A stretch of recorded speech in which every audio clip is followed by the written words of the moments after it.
अम्बीत में नदीत में देवीत में सरस्वती अप्रशस्ता इवस्मसि प्रशस्तिमंब नष्कृति।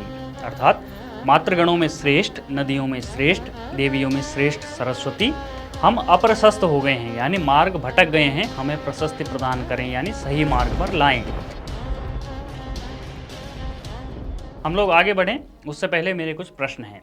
प्रश्न ये कि जम्मू कश्मीर, खासतौर पर कश्मीर का नाम सुनते ही आपके मन मस्तिष्क में क्या छवि उभरती है या फिर पहला विचार क्या आता है? क्या आपके मन में भी कश्मीर सुनते ही गर फिरदौस बर रुए जमी अस्त हमी अस्तो हमी अस्तो हमी अस्त, मतलब कि धरती का स्वर्ग, कहीं ये विचार तो नहीं आता है? या फिर डल झील और उस पर बर्फ की सफ़ेद चादर, या कश्मीरी खान पान, कश्मीरी कपड़े, कश्मीरी पहनावा, या आतंकवाद, बटमजार, या फिर कश्मीरी पंडितों का नरसंहार, द कश्मीर फाइल्स, या 370 का हटना, या फिर कई कश्मीरी नेताओं का नज़रबंद रहना, या विकास की बयार। आमतौर पर इसी तरह का कोई ख्याल आता होगा, है ना? लेकिन क्या आपके मन में काश्मीरपुर वासिनी यानी शारदा पीठ का ख्याल सहज रूप से आता है?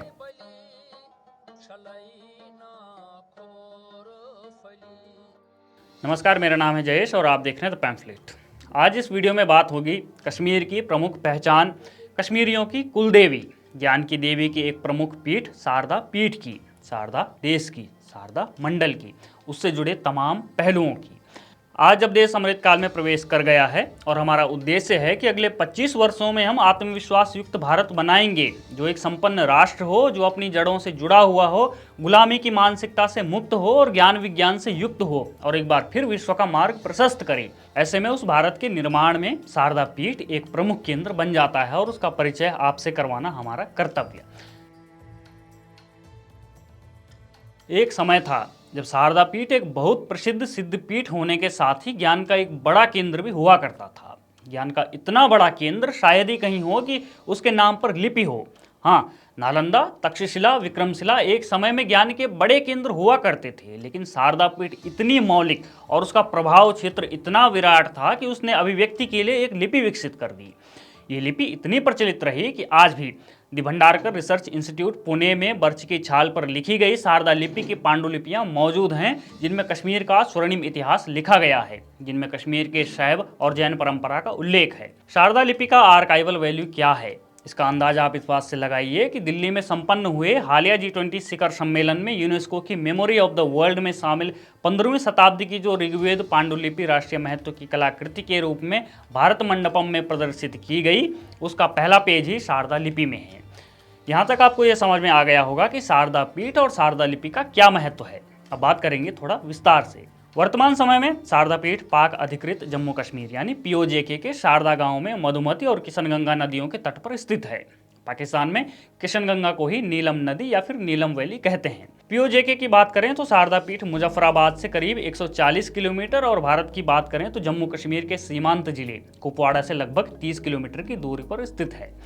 अच्छा, ये मधुमती और किशनगंगा की कहानी भी बड़ी अनूठी है। कश्मीर में मां शारदा के प्रकट होने को लेकर ऐसी मान्यता है कि ऋषि शांडिल्य की साधना से प्रसन्न होकर देवी शारदा प्रकट हुई थी। ऋषि शांडिल्य ने देवी से वरदान मांगा कि उन्हें वास्तविक रूप में दर्शन दें। इस पर देवी ने उन्हें शारदा वन में विचरण करने का सुझाव दिया। विचरण करते करते जब ऋषिवर किशनगंगा के नजदीक पहुंचे तो उनका आधा शरीर स्वर्णिम यानी सोने का हो गया, और फिर मां शारदा ने उन्हें तीनों रूपों, पहला शारदा, दूसरा सरस्वती और तीसरा वाग्देवी के रूप में दर्शन दिए। अब देवी की पूजा करने के उपक्रम में ऋषि शांडिल्य ने महासिंधु से जल लिया। इससे उसकी आधी जलधारा मधुमेह यानी मीठी हो गई और यही जलधारा कालांतर में फिर मधुमती कहलाई।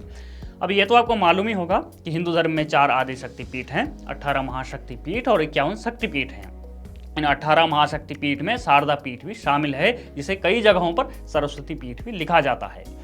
शारदा पीठ, जिसे तीर्थ स्थल, मंदिर और ज्ञान पीठ तीनों के रूपों में जाना जाता है। तीनों के रूपों में इसलिए क्योंकि भारतीय परंपरा में कोई भी मंदिर तभी संपूर्ण माना जाता है जब वहां से पाठशाला, पाकशाला, गौशाला, वैद्यशाला और धर्मशाला का संचालन भी किया जाता हो। चलिए अब बात करते हैं शारदा पीठ के निर्माण की। शारदा पीठ के निर्माण के संबंध में कई धारणाएं हैं। कुछ का मानना है कि यह सम्राट अशोक के शासनकाल में बना, हालांकि इसके प्रमाण को लेकर कुछ संदेह रहता है, लेकिन हाँ, इस बात को लेकर एक आम सहमति जरूर है कि इसके वर्तमान स्वरूप का निर्माण सम्राट ललितादित्य मुक्तापीड़ ने करवाया होगा। ऐसा इसलिए भी क्योंकि अनंतनाग में जो मार्तंड मंदिर है उसका वास्तु और शिल्प शारदा मंदिर से काफ़ी हद तक मिलता जुलता है और मार्तंड मंदिर का निर्माण सम्राट ललितादित्य मुक्तापीड ने ही करवाया था। इसलिए कहा जा सकता है कि शारदा पीठ का वर्तमान स्वरूप 724 ईस्वी के आसपास बना होगा। बहरहाल शारदा पीठ जब भी बना हो ये एक शोध का विषय हो सकता है, लेकिन इतना तय है कि ज्ञान का इतना बड़ा केंद्र शारदा पीठ रहा है। इस्लामी शासनकाल के मशहूर पर्शियन स्कॉलर अल बिरूनी ने मुल्तान के सूर्य मंदिर, सोमनाथ मंदिर, थानेसर के विष्णु चक्र स्वामी मंदिर और शारदा मंदिर को उत्तर भारत के प्रमुख तीर्थ स्थलों के रूप में बताया है। 631 ईस्वी से 751 ईस्वी के बीच भारत की यात्रा करने वाले चीनी यात्री वैंगसांग ने अपने संस्मरणों यानी मेमोरीज में उल्लेख किया है कि कोई भी विद्वान व्यक्ति तब तक अकादमिक रूप से परिपक्व नहीं माना जाता था जब तक वह कश्मीर के विद्वानों के साथ शास्त्रार्थ में भाग नहीं लेता था। इन विदेशी विद्वानों को इसलिए कोट कर रहा हूं क्योंकि यह इस ओर संकेत करते हैं कि शारदा पीठ संपूर्ण भारत के विद्वानों, शासकों और सामान्य जन के लिए आस्था का महाकेंद्र था। इस महाकेंद्र को लेकर एक रोचक कहानी है। कहा जाता है कि ज्ञान और विज्ञान में काशी और कश्मीर की समकक्षता थी। काशी के विद्वान भी अपनी शिक्षा पूरी करने के लिए कश्मीर जाते थे, लेकिन जो अनूठी बात है वो ये कि दक्षिण भारत में लंबे समय तक ये परंपरा थी कि जब किसी बालक का उपनयन संस्कार होता था तो वह अपना पहला कदम या तो काशी की तरफ बढ़ाता था या फिर कश्मीर की तरफ। इसका अर्थ यह हुआ कि वह बालक प्रतीकात्मक रूप से ज्ञान अर्जित करने के लिए काशी या कश्मीर की ओर जा रहा है। संभव है कि कुछ जगहों पर आज भी यह परंपरा बनी हो। ज्ञान का इतना बड़ा केंद्र कि आदिगुरु शंकराचार्य को भी अंतिम स्वीकृति के लिए कश्मीर की यात्रा करनी पड़ी थी और यहाँ वे सर्वज्ञ पीठ पर विराजमान हुए थे। यहाँ एक विशाल विश्वविद्यालय होने का भी उल्लेख मिलता है। आज भी पीओजेके में से शारदा यूनिवर्सिटी के नाम से जाना जाता है। शारदा विश्वविद्यालय को तक्षशिला, नालंदा और विक्रमशिला इन सभी से प्राचीन माना जाता है, जहाँ पर अनेक प्राचीन पांडुलिपियां सुरक्षित रखी गई थी। शारदा पीठ को लेकर कहा जाता है कि दुनिया के अन्य भागों से विद्यार्थी यहाँ पढ़ने के लिए आते थे। महान तिब्बती अनुवादक यानी ट्रांसलेटर वैरोचन और तिब्बती लिपि के अन्वेषक यानी इन्वेंटर माने जाने वाले थोनमी संभोट भी शारदा पीठ के विद्यार्थी माने जाते हैं। अब बात करते हैं शारदा लिपि की। शारदा लिपि शारदा पीठ से ही प्रभावित थी। बाकशाली पांडुलिपि जो कश्मीर की स्थानीय पांडुलिपि थी, उसमें शारदा लिपि के प्रारंभिक उपयोग के संकेत मिलते हैं। शारदा लिपि का उपयोग कश्मीरी भाषा और संस्कृत को लिखने के लिए किया जाता था। इस लिपि के विस्तार का अंदाजा आप इस बात से लगा सकते हैं कि इसका उपयोग अफगानिस्तान से लेकर हिमाचल प्रदेश तक किया जाता रहा है। अफगानिस्तान में भगवान गणेश की मूर्ति समेत कई अन्य शिलालेखों पर सिद्ध मातृका लिपि देखने को मिलती है जो शारदा लिपि से मेल खाती है। हिमाचल में आज भी टाकरी लिपि और शारदा लिपि में बहुत अधिक समानताएं देखने को मिलती हैं। वहीं ऐसा भी माना जाता है कि गुरुमुखी लिपि, जिसमें पंजाबी भाषा लिखी जाती है, उसका विकास भी शारदा लिपि से हुआ हो। अब बात करेंगे आपके, हमारे और इस देश के दुर्भाग्य की। कश्मीरी समाज में शारदा पीठ का क्या महत्व है? यदि आपके आसपास आपके कोई कश्मीरी मित्र हों, सगे संबंधी हों, तो उनसे ये सवाल जरूर पूछिए। परंपरा के अनुरूप और हिंदू कैलेंडर के हिसाब से भाद्रपद मास के शुक्ल पक्ष की चतुर्थी के दिन से कश्मीरी समाज के लोग शारदा पीठ की तीर्थ यात्रा के लिए निकलते रहे हैं और भाद्रपद मास के शुक्ल पक्ष की अष्टमी को मधुमती नदी के तट पर स्थित शारदा कुंड में डुबकी लगाकर मां शारदा के दर्शन किया करते थे। हालांकि जब भारतवर्ष में इस्लामिक शासन आया तो ये यात्राएं बंद हो गई थी। इसी इस्लामिक शासनकाल के दौरान शारदा लिपि भी धीरे धीरे सिकुड़ने लगी थी और अब अरबी फारसी अपने पांव पसारने लगी। इसका असर ये हुआ कि ज्ञान की देवी की भूमि अंधकार की ओर बढ़ती चली गई।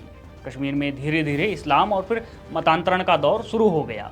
शास्त्रार्थ की धरती पर अब शस्त्र हावी थे। समय बदला, शस्त्रों का प्रचलन भी बदला और कश्मीर का पतन और विध्वंस होना शुरू हुआ। हालांकि कश्मीर में डोगरा शासन के अस्तित्व में आने के बाद शारदा पीठ की यात्रा 1947 तक निर्बाध चली और उसके बाद का इतिहास हम सभी जानते हैं कि कैसे हमने अपना ज्ञान का महाकेंद्र पाकिस्तान के हाथों में जाने दिया। वर्तमान स्थिति ये है कि सनातन धर्मी भारतीय इस पवित्र पीठ का दर्शन पूजन भी नहीं कर सकते। आज शारदा पीठ जर्जर अवस्था में है। शारदा पीठ की उज्जवल परंपरा के प्रभाव से भारत एक लंबे समय तक प्रभावित रहा है। हाँ, दुर्भाग्यवश ये परंपरा कुछ नष्ट हुई है, लेकिन भारत की शारदीय परंपरा से परिचय और इसे पुनर्जीवित करना राष्ट्रीय एकीकरण और सांस्कृतिक समृद्धि दोनों के लिए बेहद आवश्यक है। हमें ये याद रखना होगा कि कश्मीर की मूल पहचान शारदा पीठ से है, विद्या से है और आज जब हम एक सूचना समाज, ज्ञान समाज के रूप में देश को स्थापित करना चाहते हैं, ऐसे में इस मूल पहचान को पुनः प्रतिष्ठित यानी रीस्टैब्लिश करना बहुत आवश्यक हो गया है। इस पुनः प्रतिष्ठा से ही हमें आतंकवाद से मुक्ति का मार्ग भी मिल सकता है। जम्मू कश्मीर को उसका मूल स्वरूप भी मिल सकता है और उसकी अफगानिस्तान व पाकिस्तान तक फैली वृहत्तर पहचान यानी ग्रेटर आइडेंटिटी को फिर से जीवंत भी किया जा सकता है, जोड़ा जा सकता है। और जोड़ने का यही भाव तो कश्मीरियत है, यही भाव तो भारतीयता है।